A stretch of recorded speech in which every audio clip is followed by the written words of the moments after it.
The New York Islanders. Slow, mediocre, uneventful. All words that are often associated with the hockey club. In the world of professional hockey, the fate of a team can turn in the blink of an eye. Unfortunately for the New York Islanders, that doesn't seem to be the case, especially given their sour start to the 2024-25 season. With hopes for a competitive year, fans are left wondering why this franchise that was once positioned for success is now languishing in the depths of the standings. Currently, at the time of filming, the Islanders are 6-6-3, basically a .500 hockey team once again, but this time with very alarming concerns that could make their journey to the playoffs much more challenging than it has been in recent years. Well, today, let's dissect the factors contributing to the Islanders' struggles, how the team has met mediocrity, and how they may be in for some dark years given their current roster construction and inability to produce in certain areas. The New York Islanders have faced a series of challenges to start their 2024-25 season, whether that be injuries or a win-loss record that leaves much to be desired. Today, let's talk about how the Islanders have entrenched themselves into mediocrity when it comes to the Metropolitan Division. Now, before we start this video, about 90% of the people who are watching my content have not subscribed to the channel, so if you guys want to help support me and the content that I'm producing, make sure you hit that subscribe button now for more hockey content like this. Without further ado, let's talk about the New York Islanders. Now, there's a lot of negative things that I want to talk about when it comes to this team, but before I completely get into everything like that, let's talk about the one bright spot of the season so far for this team, and that's their goaltending. Well, at least Ilya Sorokin.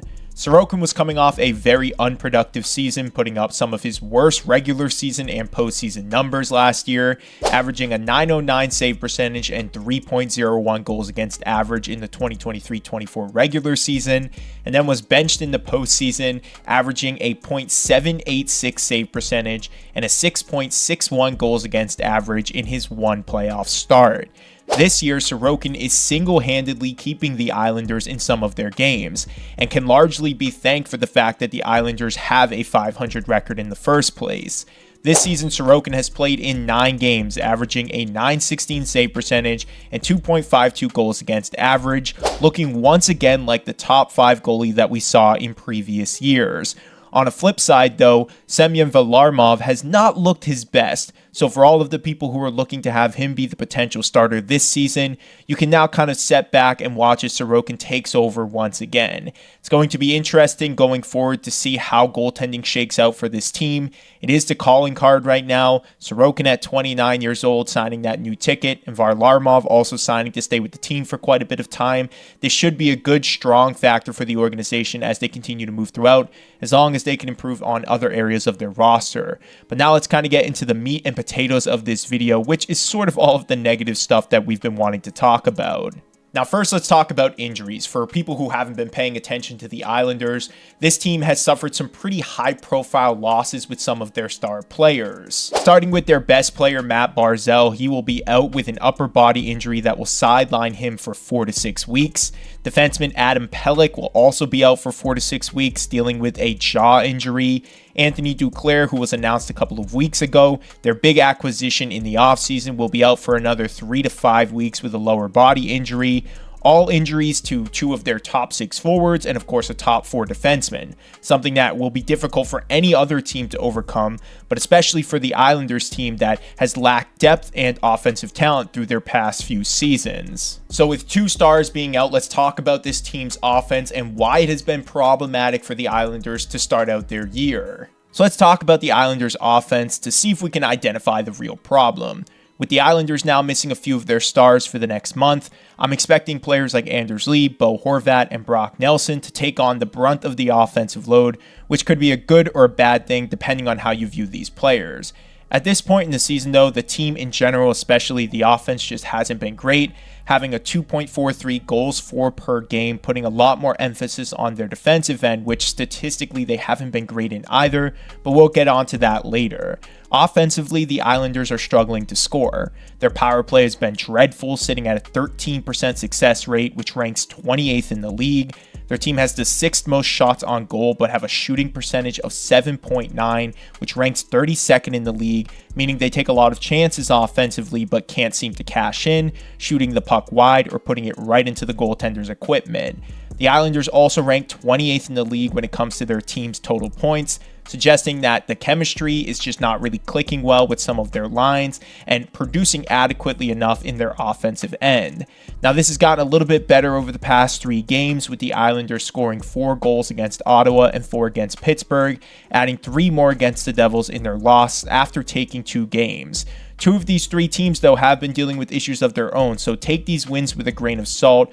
But if you are an Islanders fan, a win is a win at this point, especially when you were a below 500 team before. I think for the New York Islanders, the lack of real offensive threats in their top 6 is really starting to hurt the team overall, as well as not having young players developing in their bottom 6 who can eventually step up and take over for this team. Barzal, when healthy, can be inconsistent, but still is a bright spot of this lineup. Horvat has been nice, but at best, he'll get you around 60 points. Brock Nelson, Kyle Palmieri, Anders Lee, they're all solid players for now, but all being 33 years or older, it feels like this is the time where the Islanders should be competing at their best, because eventually some of these players and their contracts are going to continue to age poorly, and you will leave that opportunity of being able to compete in the playoffs with players just sort of aging out of their best and prime areas of their game. Now, considering they are barely sustaining an average record right now, I don't expect this to get any better unless the Islanders are going to make a serious change when it comes to their offensive unit. Now, the offense has just been incredibly stagnant, and you can either blame Patrick Waugh and his system for that, or just the lack of talent that management has given him on this roster. Either way, something is going to need to change when it comes to this Islanders team, because the amount of goals they're putting up every single night and the amount of defense they're playing just isn't really working as a combination well so far this season. Now, I don't think it's really all on coaching. I think Patrick Waugh has changed the offense for the better. They seem to be having a better forecheck, playing faster, and putting more emphasis on the offense, which I think fans have been begging for a while now. So let's kind of flip over to the opposite side of the puck, their defensive system, to see if this is the real reason why the Islanders are somewhat struggling to start their season so far. Though I'm down in this offense, I don't think it's their only glaring problem at the moment. Personally, I think the bigger issue for them is their defense right now, something that has been the calling card for this team for the longest time. The defensive structure that once characterized the Islanders' play appears to be crumbling with an alarming increase in goals against. So let me break down the current defensive system that the Islanders are running, as well as just the overall group that they're using, to see if there's really a glaring problem that stands out. The Islanders certainly upgraded their forwards in the offseason, but their defense remained exactly the same. It would have been tough to change anything even if they wanted to, with Scott Mayfield, Adam Pelech, Ryan Pollock all locked down for the rest of the decade. Noah Dobson, Alexander Romanov, and Samuel Bolduc will all be entering contract years that end with them as RFAs. Dobson seems to be having a slow start, which could be attributed to the new system that was installed by Patrick Waugh, and Pelech and Pollock look just a little bit slower than they have in the past, not really being the defensive pillars that the Islanders have relied on them to be for so long. According to New York Hockey now, the real issue just lies with their health, their cap, and their depth. Those are the biggest 3 concerns for this team.